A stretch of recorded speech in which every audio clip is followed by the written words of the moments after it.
خریدار اور بیچنے والا جو ہے، فلیٹ بیچنے والا ہے ایک، اور ایک فلیٹ خریدنے والا ہے۔ اب وہ آپس میں گفتگو کر رہے ہیں، فلیٹ بیچنے والا یا فلیٹ خریدنے والا۔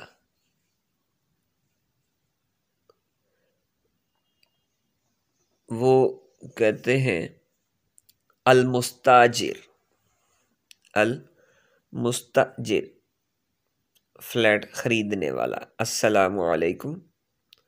المؤجر اجرت پر دینے والا، یعنی کرائے پر دینے والا، وعلیکم السلام۔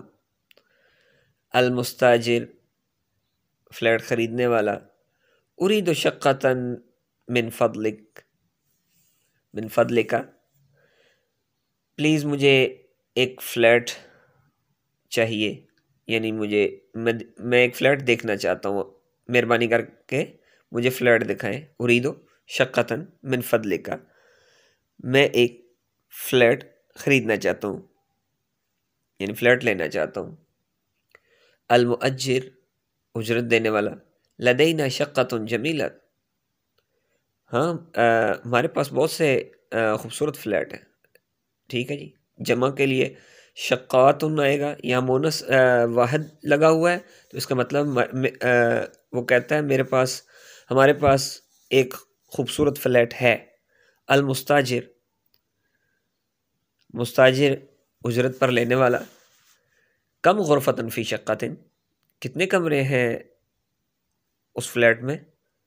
المؤجر اجرت پر دینے والا، فی الشقۃ خمس غرف، 5 کمرے ہیں فلیٹ میں۔ المستاجر فی ای دور الشقۃ،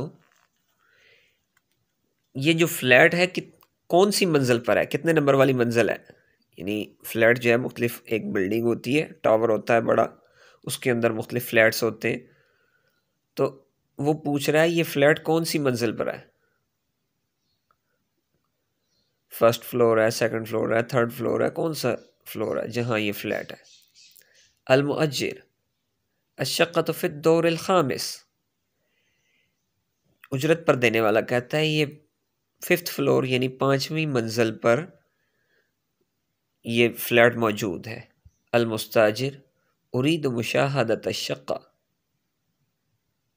اجرت پر دینے والا کہتا ہے، خریدنے والا کہتا ہے میں فلیٹ دیکھنا چاہتا ہوں، میں مشاہدہ کرنا چاہتا ہوں۔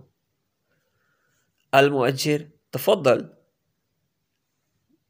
تو یہ تفضل کا لفظی معنی ہوتا ہے اپنی مدد آپ کے تحت کوئی کام کرنا، تو تفضل جو یہاں عربی میں استعمال یہ نارملی گفتگو کے درمیان کیا جاتا ہے، اس کا مطلب ہے آؤ چلیں، مطلب ٹھیک ہے جیسے آپ کی مرضی، یا اس مقصد کے لیے یہ استعمال ہے تفضل، یعنی آگے بڑھیے۔ المؤجر اجرت پر دینے والا کہتا ہے هذه هي الشقہ، یہ ہے فلیٹ۔ میں نے بتایا تھا دو اسم جو ہے اکٹھے ہو جاتے ہیں، هذه اسم اشارہ بھی لگا دی اور ہی ضمیر بھی لگا دی، خالی بھی تو کہہ سکتے تھے یہ شقہ، یہ فلیٹ ہے، لیکن هذه لگانے کا مطلب یہ ہے کہ جب کسی چیز کی طرف آپ اشارہ کر کے بتا رہے ہو یہ ہے فلیٹ، ٹھیک ہے، تو اس وقت هذه اسم اشارہ بھی ساتھ لگے گا۔ ویسے تو آپ کہتے ہیں نا هذا کتاب، یہ کتاب ہے، هذا کرسی، هذا کرسی، یہ کرسی ہے، ٹھیک ہے جی، تو هذه صورت، یہ جو ہے وہ تصویر ہے، کچھ بھی مطلب آپ فکرے جملہ اسمیہ کے یہ بولتے ہیں هذا اور هذه لگا کر،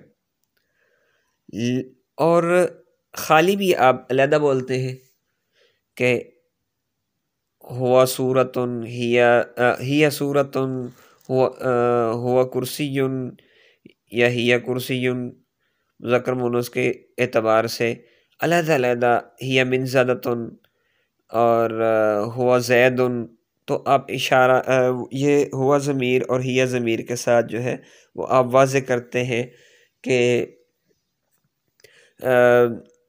دور اور نزدیک کے اشارے، یہ دور اور نزدیک کی ضمیریں ہیں، ہوا وہ کے لیے، غیب کے لیے، کوئی غیب چیز ہو ہوا لگے گا، اور حاضر ہو تو انتا وغیرہ، سامنے ظاہر ہو تو انتا۔ غائب ہو تو ہوا۔ تو اب یہاں ہیا ضمیر اور ہوا ضمیر کا استعمال اس لیے کیا گیا، یہ بھی آپ بات ذہن میں رکھ لیجئے گا، کہ یہ وہ چیز تھی جو نظروں سے اوجھل تھی۔